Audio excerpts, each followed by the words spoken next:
شروع کرتا ہوں اللہ تعالیٰ کے نام سے جو بڑا مہربان نہایت رحم والا ہے۔ حضرت عبداللہ بن عامر رضی اللہ تعالیٰ عنہ سے روایت ہے کہ ایک دن رسول اللہ صلی اللہ علیہ وآلہ وسلم ہمارے گھر میں تشریف فرما تھے۔ میری والدہ نے مجھے پکارا اور کہا، بڑھ کے آ، میں تجھے کچھ دوں گی۔ رسول اللہ صلی اللہ علیہ وآلہ وسلم نے میری ماں سے فرمایا، تم نے اس بچے کو کیا چیز دینے کا ارادہ کیا ہے؟ میری ماں نے عرض کیا، میں نے اس کو ایک کھجور دینے کا ارادہ کیا ہے۔ حضور صلی اللہ علیہ وآلہ وسلم نے فرمایا، یاد رکھو، اگر اس کہنے کے بعد اس بچے کو کوئی چیز بھی نہ دیتی تو تمہارے نامہ اعمال میں ایک جھوٹ لکھا جاتا۔ تشریح: جھوٹ کی چند سنگین قسموں کا ذکر اوپر ہو چکا ہے، لیکن بعض جھوٹ ایسے بھی ہوتے ہیں جن کو بہت سے لوگ جھوٹ ہی نہیں سمجھتے، حالانکہ وہ بھی جھوٹ ہی میں داخل ہیں، اور رسول اللہ صلی اللہ علیہ وآلہ وسلم نے ان سے بھی پرہیز کرنے کی تاکید فرمائی ہے۔ ذیل کی حدیثوں میں جھوٹ کی بعض ایسی ہی صورتوں کا ذکر ہے۔ تشریح: حضور صلی اللہ علیہ وآلہ وسلم کے اس ارشاد کا اصل منشا یہ ہے کہ بچوں کو بہلانے کے لیے بھی جھوٹ کا استعمال نہ کیا جائے، کیونکہ مسلمان کی زبان جھوٹ سے آلودہ ہونی ہی نہیں چاہیے۔ علاوہ ازیں اس کی ایک بڑی حکمت یہ بھی ہے کہ ماں باپ اگر بچوں سے جھوٹ بولیں گے، اگرچہ ان کا مقصد صرف بہلاوا ہی ہو، پھر بھی بچے ان سے جھوٹ بولنا سیکھیں گے اور جھوٹ بولنے میں وہ کوئی قباحت نہ سمجھیں گے۔ حضرت حیدہ سے روایت ہے کہ رسول اللہ صلی اللہ علیہ وآلہ وسلم نے فرمایا، جو شخص لوگوں کو ہنسانے کے لیے اپنے بیان میں جھوٹ بولے اس پر افسوس، اس پر افسوس۔ تشریح: مطلب یہ ہے کہ صرف لطف صحبت اور ہنسنے ہنسانے کے لیے جھوٹ بولنا بھی بری بات اور بری عادت ہے، اگرچہ اس سے کوئی نقصان نہیں پہنچتا، لیکن اولاً تو خود بولنے والے کی زبان جھوٹ سے آلودہ ہوتی ہے،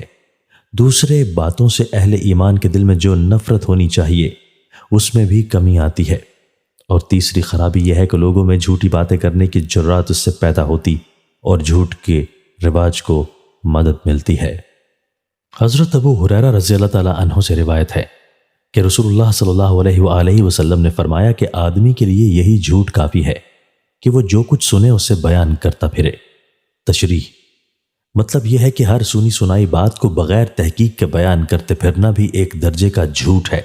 اور جس طرح جان بوجھ کر جھوٹ بولنے کی عادت رکھنے والا آدمی قابل اعتبار نہیں ہوتا، اسی طرح یہ آدمی بھی لائق اعتبار نہیں رہتا۔ بہرحال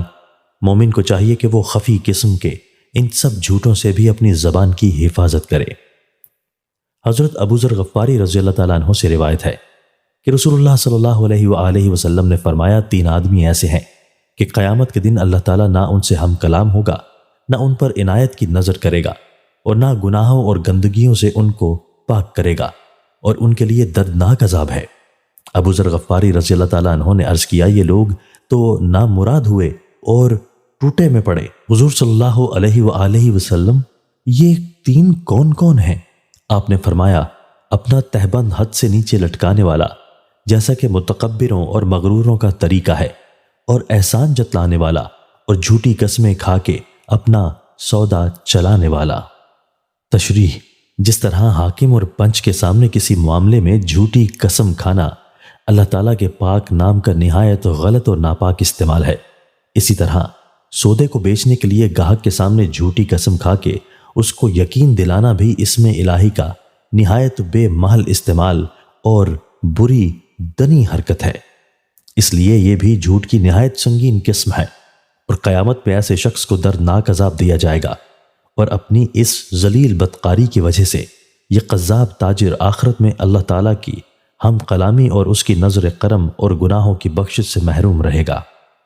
حضرت جابر بن عبداللہ رسول اللہ صلی اللہ علیہ وآلہ وسلم سے روایت کرتے ہیں کہ آپ نے فرمایا، جب کوئی شخص اپنی کوئی بات کہے اور پھر ادھر ادھر دیکھے تو وہ امانت ہے۔ تشریح: مطلب یہ ہے کہ اگر کوئی شخص تم سے بات کرے اور وہ زبانی تم سے نہ کہے، اس کو راز رکھنا، لیکن اس کے کسی طریقے سے تمہیں محسوس ہو کہ وہ نہیں چاہتا کہ اس کی یہ بات عام لوگوں کے علم میں آئے، تو پھر اس کی یہ بات امانت ہی ہے، اور امانت کی طرح تم کو اس کی حفاظت کرنی چاہیے۔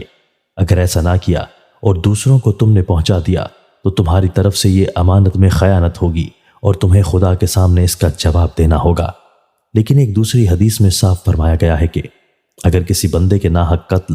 یا اس کی آبرو ریزی یا اس کو مالی نقصان پہنچانے کی سازش تمہارے علم میں آئے تو پھر ہرگز اس کو راز میں نہ رکھو، بلکہ متعلقہ آدمیوں کو اس سے مطلع کر دو۔